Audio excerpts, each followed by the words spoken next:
આજે 25મી મે આજે Rajkot TRP game zone અગ્નિકાંડને 1 વર્ષ થઈ ગયું। આજે પણ જ્યારે અગ્નિકાંડની વાત કરીએ છીએ ત્યારે દ્રશ્યો નજરની સામે આવે છે અને રૂવાડા ઊભા થઈ જાય છે। એ ઘટના જેમાં 27 નિર્દોષોએ પોતાનો જીવ ગુમાવ્યો। એ ઘટનાના પીડિતો હજી પણ સરકાર સમક્ષ ન્યાયની માંગ કરે છે। આરોપીઓને આકરામાં આકરી સજા થાય તેવી માંગ કરે છે। રાજકોટના અમિતાબેન અને અશોકભાઈ મોડાસિયા સાથે એવું બન્યું જે સાંભળીને તમને પણ રડવું આવી જશે। તેમની 2 દીકરીઓ અને 1 જમાઈ અગ્નિકાંડમાં ભૂંજાઈ ગયા।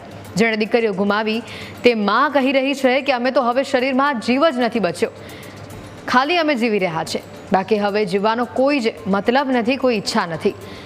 આમની તો એક જ માંગ છે કે 27 લોકોના મોતના જે જવાબદાર છે તેઓને એવી સજા આપો કે જેથી બીજી વાર આવી કોઈ ઘટના ન બને।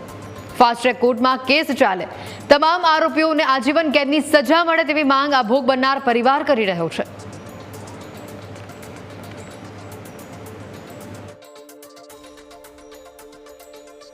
આમાં જે કઈ બની ને બહુ ઓલી ખરાબ ઘટના કહેવાય, કારણ કે બધાય આખા જીવતા સળગ્યા। એ લોકોએ કેમ જીવ કાઢ્યો હશે એ તો જેની માથે થયું હોય એને જ ખબર હોય કે એને કેમ જીવ। આપણને જરાક થાય છે તોય આપણને કેટલી તકલીફ થાય છે, તો આ છોકરાઓ આખા ભરતું થઈ ગયા એમ।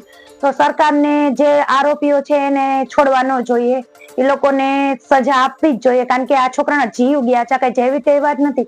આપણે કોકને કઈક કહેતા હોય તો એમ થાય કે કોઈનો જીવ નથી લેવાતો, તો આ લોકોએ બધું બિનકાયદેસર હલાવતા હતા તોય કોઈ એને કઈ ફરિયાદ ન કરી કે કોઈ કઈ ઓલું ન કર્યું। અમારું તો જે છે એ બધું એ જ હતી, છોકરીઓ જ હતી, અમારો દીકરો તો હતો નહીં। એટલે દીકરો હોય તો હજી એમ કે આપણે દીકરો છે, પણ હવે દીકરી જ બધું હતી, એટલે અમારું તો જે હતું એની પાછળ અમારું જીવન તો એની પાછળ એને જોઈને જ અને એનું સારું કરવામાં જીવન પૂરું થતું હતું। હવે અમને એમ નથી થતું કે અમે કઈ કામ કરીએ, આ તો અમે ઈશ્વરે જીવન આપ્યું છે એટલે અમારી શરીર હાલે એટલું અમે કરીએ છીએ, બાકી અમને એમ નથી થતું કે અમે આ કામ કરીએ કે આમ કરીએ એમ। અને બધું હવે પૂરું થઈ ગયું એવું જ લાગ્યા રાખે એમ। ઘરમાં તો અમને ગમતું નથી, બસ બધા અમને ખુશ રાખવાની કોશિશ કરે। મારા 3 સ્વજનો આમાં વજા ગયા છે, મારી 2 બેબી ને 1 જમાઈ। અને આરોપીઓને તો એવી સજા થવી જોઈએ કે આજીવન કેદ થાય અને આજીવન એનું જીવન આખું એનું જેલમાં જ જાય।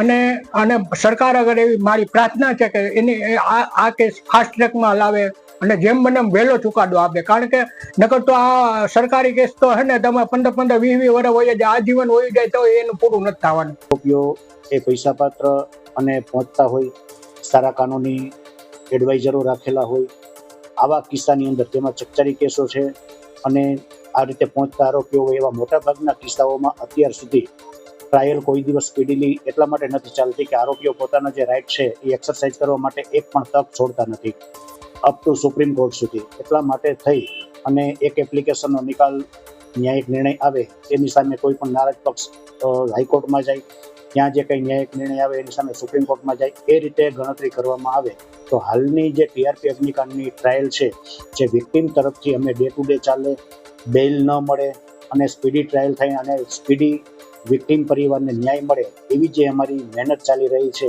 એમાં આ લોકોનો આરોપી તરફથી કોઈ અસહકાર છે